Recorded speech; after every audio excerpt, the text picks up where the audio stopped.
اللهم صل على علي بن موسى الرضا المرتضى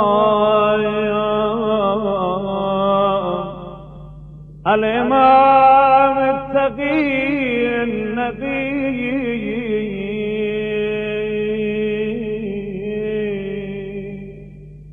وحجتك على من فوق الأرض ومن تحت الثرايا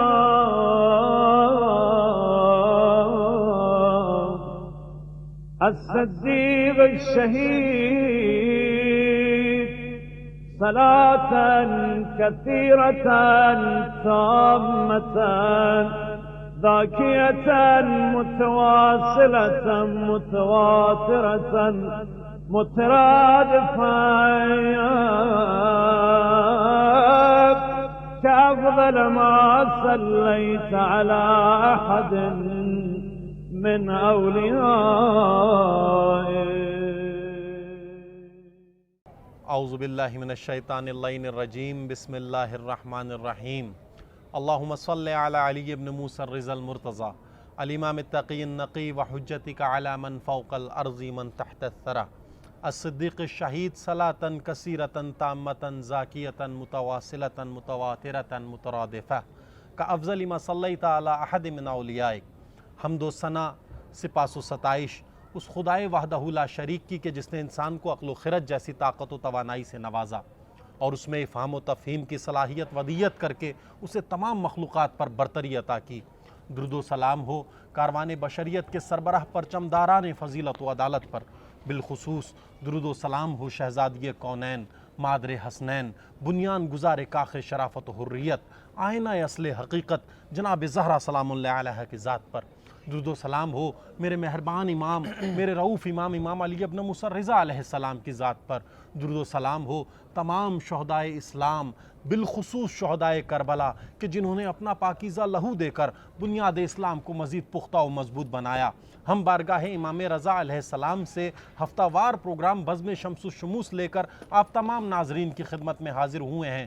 رحمتوں کا مہینہ ہے اور یہ عشرہ بھی رحمتوں کا عشرہ ہے. رمضان المبارک کی شبیں ہیں اور چونکہ دن زیارت امام رضا علیہ السلام سے مخصوص ہے اور ہمارے پروگرام کا یہی روٹین رہا ہے کہ پروگرام کے شروع میں ہم آپ تمام ناظرین کی نیابت میں آپ کے اہل و عیال کی نیابت میں وہ تمام لوگ جو کمنٹ کے ذریعے التماس دعا کا کہتے ہیں ان سب کی نیابت میں وہ مریضائیں جو ہمیں التماس دعا کا کہتی ہیں ہماری بہنیں مائیں جو التماس دعا کا کہتے ہیں ان سب کی شفا یابی کے لیے بارگاہ امام رضا علیہ السلام سے زیارت کی تلاوت کی جاتی ہے.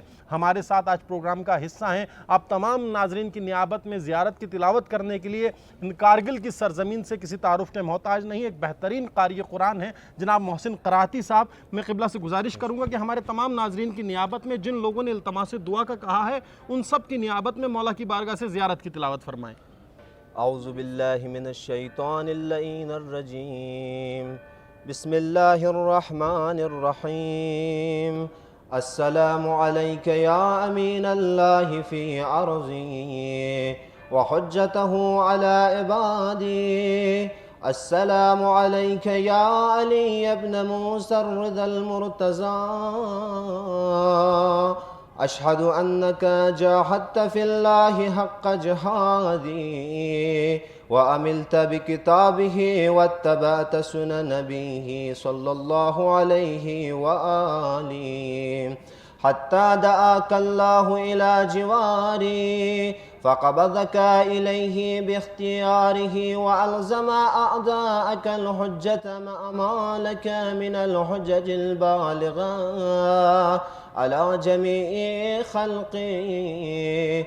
اللهم فاجعل نفسي مطمئنة بقدرك راضية بقضائك مولعة بذكرك ودعائك محبة لصفوة أوليائك محبوبة في أرضك وسمائك صابرة على نزول بلائك شاكرة لفواضل نعمائك ذاكرة لسوابغ آلائك مشتاقة إلى فرحة لقائك، متزودة التقوى ليوم جزائك، مستنة بسنن أوليائك، مفارقة لأخلاق أعدائك، مشغولة عن الدنيا بحمدك وثنائك. اللهم إنا قلوب المحبتين إليك والها، وسبل الراغبين إليك شارعا، وأعلام القاصدين إليك واضحا، وأفئدة العارفين منك فاضعا، وأصوات الدائين إليك صائدا، وأبواب الإجابة لهم مفتحة، ودعوة من ناجاك مستجابا، وتوبة من أناب إليك مقبولا، وعبرة من بكى من خوفك مرهوما، والإغاثة لمن استغاث بك موجودا، والإعانة لمن استعان بك مبذولا، وإداتك لعبادك منجزا، وزلل من استقالك مقالا، وأعمال الآملين لديك محفوظا، وأرزاقك إلى الخلائق من لدنك نازلا، وأوائد المزيد إليهم واصلا، وذنوب المستغفرين مغفورا، وحوائج خلقك عندك مقضيا، وجوائز السائلين عندك موفرا، وأوائد المزيد متواترة، وموائد المستدعمين معدا، ومناهل الزماء مطرأ. اللهم فاستجيب دعائي واقبل ثنائي، واجمع بيني وبين أوليائي بحق محمد وعلي وفاطمة والحسن والحسين، إنك ولي أمائي ومنتهى منايا، وغاية رجائي في منقلبي ومسواي. أنت إلهي وسيدي ومولاي، اغفر لأوليائنا وكف عنا أعداءنا، واشغلهم عن أعداءنا، وأظهر كلمة الحق وجعل عن الأولياء، وأدهز كلمة الباطل وجعلها السفلى، إنك على كل شيء قدير برحمتك يا أرحم الراحمين. یہ تھے قاری قرآن جناب قبلہ محسن قراتی صاحب، جو آپ تمام مومنین کی نیابت میں مولا کی بارگاہ سے زیارت امین اللہ کی تلاوت فرما رہے تھے۔ ہم دعا گو ہیں مولا کی بارگاہ میں آپ تمام ناظرین کے لیے، اور بالخصوص وہ تمام ناظرین جو ہمارا پروگرام مسلسل دیکھتے ہیں ان کے لیے دعا گو ہیں، ان کے مرحومین کے لیے ہم چاہیں گے کہ مولا کی بارگاہ سے اس ثواب کو اپنے مرحومین تک منتقل کریں۔ مولا ہماری زیارت کو اپنی بارگاہ میں قبول و منظور فرمائے اور ہمارے تمام مرحومین کی مغفرت فرمائے۔ مولا کی بارگاہ میں دعا گو ہیں اور شکر گزار ہیں قبلہ آپ کے کہ آپ نے وقت دیا اور ہمارے پروگرام کا حصہ بنے۔ بہت شکریہ قبلہ۔ ہم ایک بار پھر آپ تمام ناظرین کو بارگاہ ملکوتی امام رضا علیہ السلام میں خوش آمدید پیش کرتے ہیں، اور چونکہ زیارت کی تلاوت کی گئی، محسن قراتی صاحب نے آپ تمام مومنین کی نیابت میں زیارت کی، تو امام کی زیارت کا ذکر آیا ہے، تو حرم امام رضا علیہ السلام نے ہمارے تمام اردو ناظرین جو دنیا کے مختلف گوشہ و کنار میں ہیں ان کے لیے ایک ڈاکومنٹری بنائی ہے، امام کی زندگی کا مختصر سا خلاصہ ہے، وہ پیش کر رہے ہیں۔ آپ ناظرین انشاءاللہ مستفید ہوں گے۔ خورشید خراسان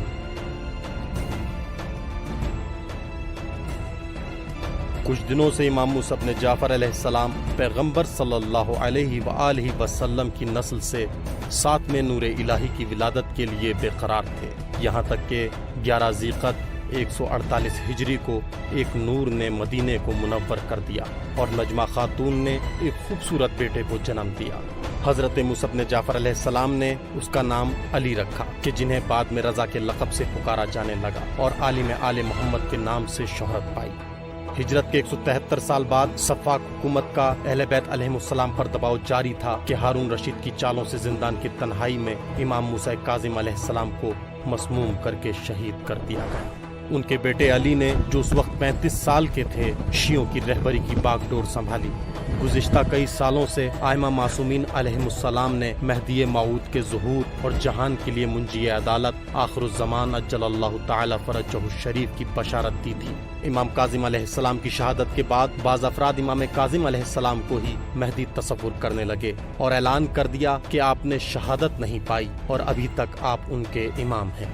اس جھوٹے دعوے کی اصلی وجہ شاید یہ ہو کہ لوگ ان وجوہات شرعیہ کو جو امام موسیٰ کاظم علیہ السلام کے توسط سے امام رضا علیہ السلام کے لیے تھیں اور ان لوگوں کے پاس امانت کے طور پر موجود تھیں، واپس نہیں لوٹانا چاہتے تھے۔ اس گروہ کو واقفیہ کہتے ہیں، یعنی وہ جنہوں نے امام موسیٰ کاظم علیہ السلام کو اپنا آخری امام سمجھا۔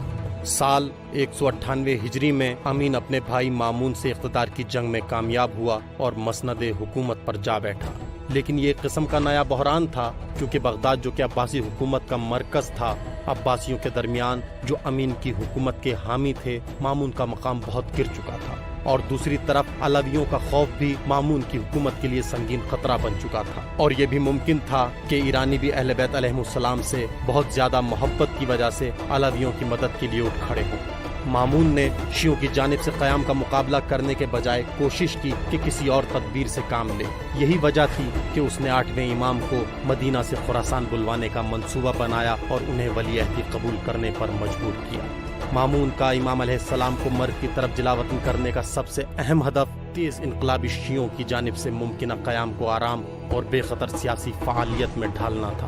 مامون چاہتا تھا کہ اپنے اس کام کے ذریعے امام علیہ السلام کو کہ جو ہمیشہ حکومت کے مقابلے میں ایک مرکز تھے اپنے کنٹرول میں رکھے اور امام علیہ السلام کو ایک حکومتی فرد میں تبدیل کر دے، اور دوسری طرف اپنی فاسق خلافت کے لیے ایک مانوی صورت اور حیثیت ایجاد کرے۔ سال 200 ہجری میں امام علیہ السلام نے مدینے میں اپنے اہل بیت سے وداع کیا اور حکومتی سپاہیوں کے ہمراہ مرو پہنچے۔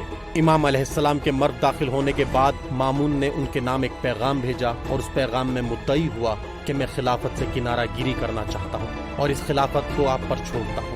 امام علیہ السلام نے اسے قبول نہیں کیا۔ مامون نے پھر ایک پیغام بھیجا، چونکہ خلافت کی پیشکش قبول نہیں کی، اب زبردستی آپ کو میرا ولی عہد بننا ہوگا۔ آپ علیہ السلام نے پھر بھی اس پیشکش کو قبول کرنے سے انکار کر دیا، لیکن اس بار مامون نے امام کو قتل کرنے کی دھمکی دی اور بالآخر امام ولی عہدی قبول کرنے پر مجبور ہو گئے۔ ان تمام کوششوں کے ساتھ امام رضا علیہ السلام نے فقط اس شرط کے ساتھ ولی عہدی کو قبول کیا کہ حکومتی کاموں میں کسی کو معزول کرنے یا عہدہ دینے میں دخالت نہیں کروں گا، جبکہ مامون اس خیال کے ساتھ کہ آہستہ آہستہ امام کو حکومتی فعالیت کی طرف لے آئے گا، حضرت کی شرط کو قبول کر لیتا ہے۔ آپ کے 3 سال خراسان میں گزر چکے ہیں، امام 55 سال کے ہیں۔ اس وقت لوگوں کے درمیان آپ کی مقبولیت دن بدن بڑھتی جا رہی ہے۔ مامون عملی طور پر امام کو مرو لے آنے سے اپنے مطلوبہ نتائج حاصل نہ کر سکا، بہت زیادہ پریشان اور مضطرب تھا، یہاں تک کہ سال 203 ہجری کے ماہ سفر کا آخری دن تھا کہ اپنے برے ارادے سے امام علیہ السلام کو زہر دے کر شہید کر دیا۔ یہ ایسے تھا کہ جیسے اہل بیت علیہ السلام سے ایک اور سورج آسمان کی طرف پلٹ گیا۔ امام رضا علیہ السلام کا پیکر مطہر سناباد طوس میں دفن کیا گیا۔ بعد میں یہ علاقہ مشہد کے نام سے مشہور ہوا۔ رسول اکرم صلی اللہ علیہ وآلہ وسلم نے فرمایا، ان قریب میرا جگر گوشہ خراسان میں دفن ہوگا۔ جو بھی مشکلات میں گرفتار یا گناہگار ان کی زیارت کرے گا، خداوند ان کی مشکلات کو دور کر دے گا اور اس کے گناہوں کو بخش دے گا۔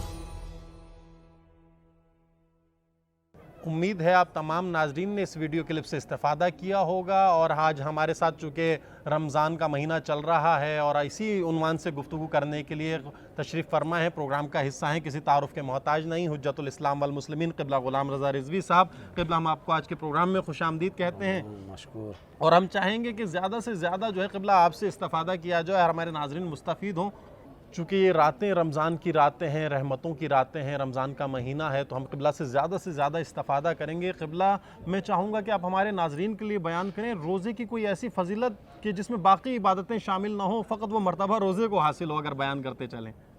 اعوذ باللہ من الشیطان الرجیم، بسم اللہ الرحمن الرحیم، الحمد للہ رب العالمین، الصلاۃ والسلام علی سید اشرف الانبیاء والمرسلین وآلہ الطیبین الطاہرین، اما بعد،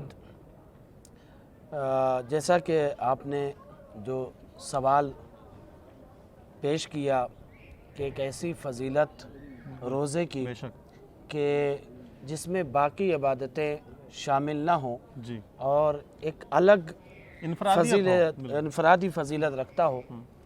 دیکھیے، پروردگار عالم قرآن مجید میں اپنے نبی سے کہہ رہا ہے کہ میرے حبیب کہہ دو کہ یہ میری نماز، یہ میرا روزہ، یہ میری زندگی، یہ میری موت، قل ان صلاتی و نسکی و محیای و مماتی، بے شک بے شک کیا ہے؟ للہ رب العالمین، بے شک بے شک، یہ سب کے سب اللہ کے لیے ہے۔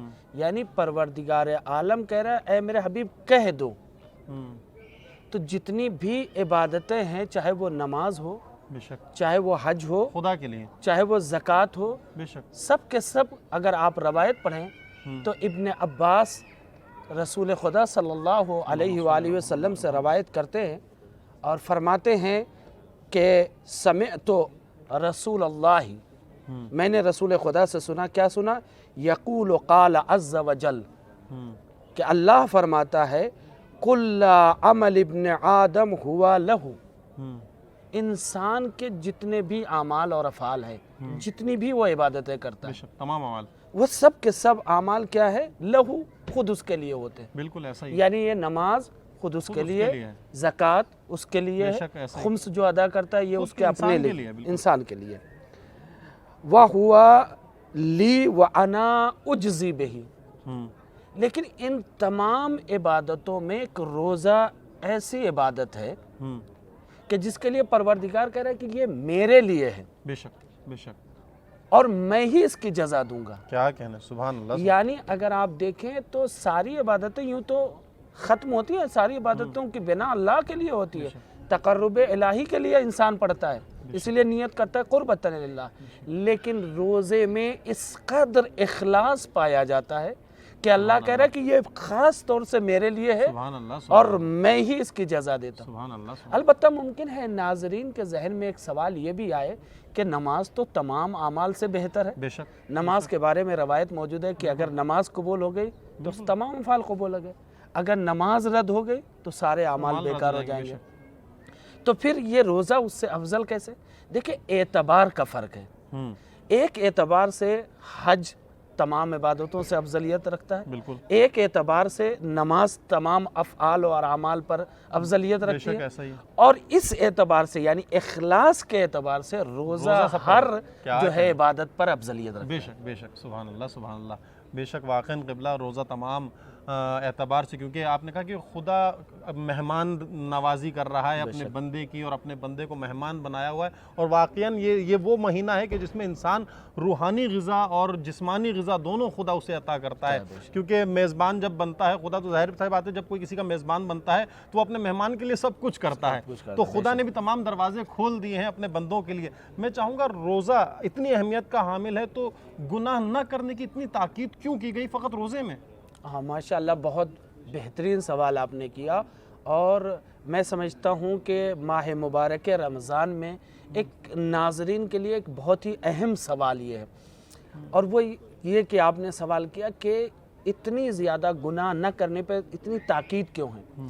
دیکھیے، اگر آپ روایت پڑھیں تو روایت میں واقعاً یعنی تمام عبادتیں کرنے کے لیے اتنی زیادہ تاکید نہیں ہے جتنا گناہوں سے بچنے کے لیے. اور اس کی ایک علت، ایک وجہ یہ ہے کہ فرض کریں، میں ناظرین کی خدمت میں ایک مثال عرض کر دوں. فرض کریں آپ کے پاس ایک پولیتھین ہو، ایک پلاسٹک ہو، جس میں آپ تمام نیکیوں کو جمع کریں. بالکل. آپ نے کسی غریب کی مدد کیا، جمع کر لیا. آپ نے کسی آپ بیوہ کے لیے سہارا بنے، آپ نے اس میں جمع کر لیا. نماز پڑھی، جمع کر لیا. آپ نے حج جتنی بھی عبادتیں ہیں آپ کرتے جائیں اور اس میں جمع کرتے ہیں. لیکن اگر اس کے نیچے سوراخ ہو تو کچھ بھی اس میں آخر میں جب دیکھیں گے تو اس میں کچھ بھی نہیں بچے گا، ضائع ہو جائیں گے. سب کے سب جو ہے کیا کہتے ہیں، وہ تھیلی، وہ پلاسٹک آپ کو خالی نظر آئے گی. اسی طریقے سے گناہ بھی، آپ جتنی بھی اچھائیاں کرتے چلے جائیے، جتنے بھی اچھائیاں، نماز پڑھیے، روزہ رکھیے، حج کریے، زکوٰۃ کریے، دیجیے، خمس ادا کیجیے، تمام اچھائیاں انجام دیتے جائیے. لیکن اگر ایک گناہ بھی آپ نے کیا، اگر گناہ کبیرہ ہوا تو یہ ساری اچھائیوں پر پانی پھر جائے گا. لہٰذا اسی لیے روایات میں، احادیث میں معصومین کے زیادہ تاکید کی گئی. آپ کو یاد ہوگا حدیث کا مضمون ہے کہ گناہ تمام انسان کے ایمان کو اسی طرح جلا کر راکھ کر دیتا ہے، خاک کر دیتا ہے کہ جس طریقے سے آگ لکڑی کو جلا کر راکھ کر دیتی ہے. ماشاءاللہ ماشاءاللہ، جزاک اللہ. قبلہ امید ہے ہمارے تمام ناظرین بھی استفادہ کر رہے ہوں گے، کیونکہ روزے کی آپ نے اتنی اہمیت بیان کی تو ہم نے یہی سوال تقی مہدوی صاحب سے پوچھا تھا کہ روزہ ایک ہی مہینے کے لیے کیوں ہے؟ اب نماز مسلسل انسان پڑھتا ہے اور مختلف اعمال ہیں انسان جو مختلف روزمرہ ایام میں انجام دیتا ہے عبادتیں، لیکن روزے کو مخصوص رمضان کے لیے کیوں کیا گیا؟ اسی سے متعلق ایک ویڈیو کلپ ہے جو تقی مہدوی صاحب نے جواب دیا ہے. قبلہ ہم پیش کرتے ہیں تمام ناظرین کے لیے.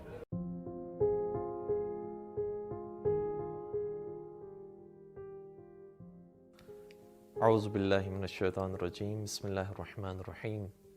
ماہ مبارک رمضان کے ایام ہیں اور انسان کے لیے سخت ہوتا ہے کہ ماہ مبارک رمضان میں بھوکا رہے، پیاسا رہے اور روزے کی تکلیف کو برداشت کرے. لیکن ایک جملہ جو قرآن کریم میں تمام روزے داروں کے لیے آیا اور اس جملے کو کتنے خوبصورت انداز میں اس کی تشریح کی ہے چھٹے سرکار حضرت امام جعفر صادق علیہ السلام نے. ارشاد فرماتے ہیں کہ جو قرآن کریم میں روزے کو واجب کیا گیا ہے وہ اس انداز سے پروردگار نے واجب کیا ہے. یا ایھا الذین آمنو، اے وہ لوگ کہ جو ایمان لے کر آئے ہیں، جو صاحبان ایمان ہیں، ہم نے تم پر روزوں کو فرض کیا ہے. کہا یہ جو خطاب پروردگار نے ہم سے اور آپ سے کیا ہے اتنا خوبصورت خطاب ہے کہ پروردگار ہمیں اور آپ کو مؤمن کہہ رہا ہے، ہمیں اور آپ کو صاحب ایمان کہہ رہا ہے. فرماتے ہیں کہ لذت ما فی النداء ازالت تعب العبادت والعنا. فرمایا جو اس خطاب کے اندر لذت ہے وہ اتنی مزیدار اور اتنی شیرین ہے کہ جس کے بعد اس کی روزے کی سختی انسان کو محسوس نہیں ہوتی. اور پھر روزے جب انسان کو فرض کیے گئے ہیں، امام رضا علیہ السلام سے کسی نے سوال کیا کہ اے مولا یہ بتائیے کہ روزے ایک مہینے کے لیے کیوں واجب کیے گئے، کیوں 2 مہینے کے لیے واجب نہیں کیے گئے، یا کیوں 15 دن کے لیے اور آدھے مہینے کے لیے واجب نہیں کیے گئے؟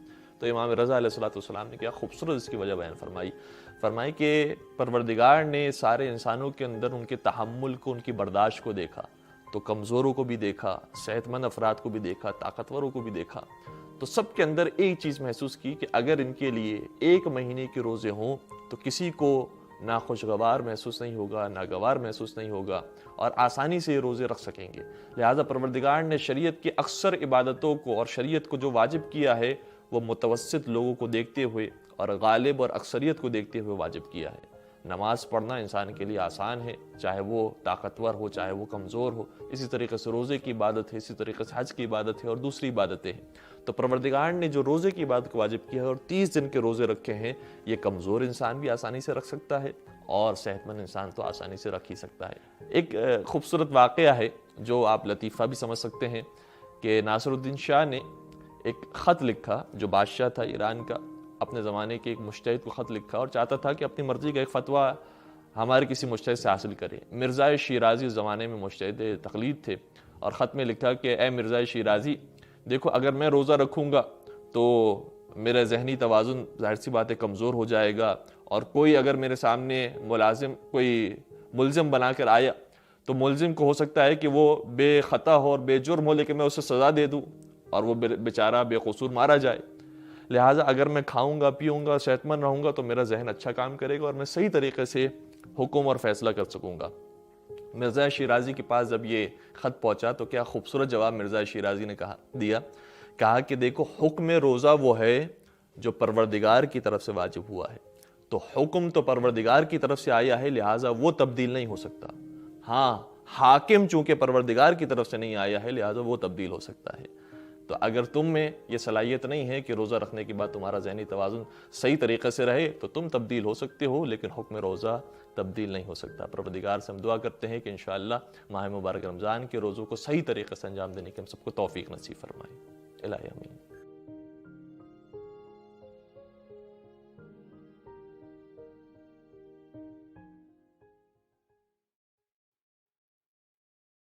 آغا میں چاہوں گا کہ آپ ہمارے ناظرین کو بتائیں کہ رمضان کا مہینہ، اس میں بہت ساری عبادتیں ہیں، بہت ساری اس کی فضیلتیں ہیں، ایک انتظار خود ایک فضیلت ہے۔ یہاں کہتے ہیں کہ عبد اور معبود دونوں منتظر ہیں، انتظار کی اہمیت کیا ہے اور یہ کیسا انتظار ہے جس کے بارے میں عبد و معبود دونوں منتظر ہیں؟ بے شک دیکھیے، یوں تو بہرحال پروردگار عالم نے انسان کو خلق کیا ہے اور بے انتہا اپنی مخلوق سے محبت کرتا ہے، بے شک بے انتہا، یعنی کوئی گناہ بھی انجام دیتا ہے پھر بھی اس کو رزق دیتا ہے، بے شک کوئی عبادت کرتا ہے تب بھی اس کو رزق دیتا ہے، کوئی اسے تسلیم کرتا ہے پھر بھی پروردگار اسے نوازتا ہے، اور جو اسے تسلیم نہیں کرتا اس کو بھی کسی نہ کسی بہانے سے رزق دیتا اور نوازتا ہے۔ پروردگار اپنے مخلوق سے بے انتہا محبت کرتا ہے، اور اسی محبت کی وجہ سے جب انسان اس کی بارگاہ سے فرار ہو جاتا ہے، اس کی بارگاہ سے نکل جاتا ہے، یعنی سالوں گزر جاتے مسجد کا رخ نہیں کرتا ہے، مہینوں گزر جاتے ہیں کبھی بھی وہ سر کو سجدے میں نہیں رکھتا ہے، ایسی صورت میں جب انسان پروردگار عالم سے دور ہو جاتا ہے، اس کی بارگاہ سے نکل جاتا ہے، تو اب پروردگار منتظر رہتا ہے، خاص طور سے ماہ رمضان المبارک میں منتظر رہتا ہے کہ یہ عظیم برکتوں والا مہینہ آ گیا ہے تو میرا بھاگا ہوا بندہ پلٹ کر میرے بارگاہ میں، یعنی خدا منتظر کرتا ہے اپنے بندے کا، اپنے بندے کا انتظار کرتا ہے کہ اس مہینے میں ممکن ہے کہ میرا یہ بندہ پلٹ آئے میری بارگاہ میں۔ سبحان اللہ سبحان اللہ۔ اچھا، بندہ کس چیز کا؟ چونکہ رحمتوں کا مہینہ ہے، برکتوں کا مہینہ ہے، بخشش اور مغفرت کا مہینہ ہے، لہٰذا بندہ جو ہے منتظر رہتا ہے کہ یہ عظیم مہینہ آئے اور میں سجدہ ریز ہوں اور پروردگار ہمارے گناہوں کو معاف کرے، یعنی خدا بھی منتظر رہتا ہے کہ میرا یہ جو بندہ گناہوں کی طرف جا چکا ہے وہ میری بارگاہ میں پلٹ کر آئے، اور بندہ منتظر رہتا ہے کہ خدا کی رحمتوں کا مہینہ آئے، خدا کی مغفرت کا مہینہ ہے تاکہ میری مغفرت ہو سکے اور میں اپنے گناہوں کی معافی مانگ سکوں۔ سبحان اللہ سبحان اللہ، جزاک اللہ۔ ہم دعا گو ہیں، نائب الزیارہ ہیں تمام ناظرین کے لیے جو ہمارے پروگرام کا حصہ بنے ہوئے ہیں، مسلسل ہمارا پروگرام دیکھتے ہیں، اور وہ تمام چینلز جو ہمارے ساتھ تعاون کرتے ہیں، قبلہ مختلف چینلز ہیں جو ہمارا پروگرام نشر کرتے ہیں اپنے چینل سے، ہم سب کے لیے دعا گو ہیں، اور آپ سے بھی یہی التماس ہے کہ ہمارے تمام ناظرین کو اپنی دعاؤں میں یاد رکھیے گا، مولا کی بارگاہ میں جائیں تو ہمارے تمام ناظرین کے لیے دعا فرمائیے گا۔ قبلہ چونکہ میں بہت کم حائل رہوں گا آپ کے اور ناظرین کے درمیان، میں چاہوں گا کہ ماہ رمضان کے کچھ خاص اعمال اگر ہمارے ناظرین کے لیے بیان کرتے چلیں۔ دیکھیں، ماہ رمضان یوں تو عبادت کی بہار کا مہینہ ہے، بے شک قرآن کی تلاوت جو کبھی نہیں کرتے ہیں وہ ماہ رمضان المبارک میں ضرور کرتے ہیں، نمازیں، روزے، بہت ساری عبادتیں ہیں جو ماہ رمضان میں جو ہے کیا کہتے ہیں لوگ انجام دیتے ہیں، لیکن ایک خاص عمل ہے کہ جو بے حد تاکید کی گئی ہے ماہ رمضان المبارک میں، بالکل، وہ ہے کیا؟ استغفار۔ بے شک بے شک۔ اور اس کا فائدہ بھی ہے وہ افراد کہ جو اس لائق نہیں ہیں، مثلا وہ افراد کے جو بوڑھے ہو چکے ہیں اور اس لائق نہیں کہ زیادہ دیر تک بیٹھ کر قرآن کی تلاوت کر سکیں، زیادہ نمازیں پڑھ سکیں، رکوع اور سجدے کر سکیں، ایسے افراد کے لیے خاص طور سے بہترین عبادت ہے، چلتے رہیں، پھرتے رہیں، اٹھیں بیٹھیں، جہاں بھی جائیں وہاں پر بھی یہ عظیم عبادت چاہے تو انجام دے سکتے ہیں، اور وہ ہے استغفار، یعنی چلتے پھرتے زبان سے استغفر اللہ ربی واتوب الیہ پڑھتے رہے، یہ عظیم عبادت ہے، ذکر پروردگار میں انسان مشغول رہے۔ اسی طریقے سے ایک ہے صدقہ، یوں تو صدقہ سال کے تمام ایام میں واقعی سب سے بہترین عبادت اور سب سے بہترین اہمیت کا، بہت ہی زیادہ اہمیت کا حامل ہے، لیکن ماہ رمضان المبارک میں اس کا ثواب اس سال کے ایام سے کئی گنا زیادہ بڑھ جاتا ہے۔ لہٰذا یہ دو عظیم عبادتیں ہیں، ایک استغفار اور دوسرا صدقہ، کہ ہر کوئی اسے انجام دے سکتا ہے۔ اس کے لیے نہ زیادہ طاقت کی ضرورت ہے، نہ انسان کے لیے جوان اور بوڑھے ہونے کی کوئی وہ ہے۔ جب جس وقت انسان چاہے اس کو موقع اور فراہم ہو، اس وقت وہ جو اس عبادت کو انجام دے سکتا ہے۔ سبحان اللہ، سبحان اللہ، ماشاءاللہ، جزاک اللہ قبلہ۔ اور امید ہے ہمارے تمام ناظرین مسلسل استفادہ کر رہے ہیں قبلہ سے۔ ہمارا پروگرام جو ہے محدود وقت کا ہوتا ہے، اور چونکہ آپ جانتے ہیں قبلہ ہمارے ساتھ ہمیشہ پروگرام میں آپ شریک رہیں۔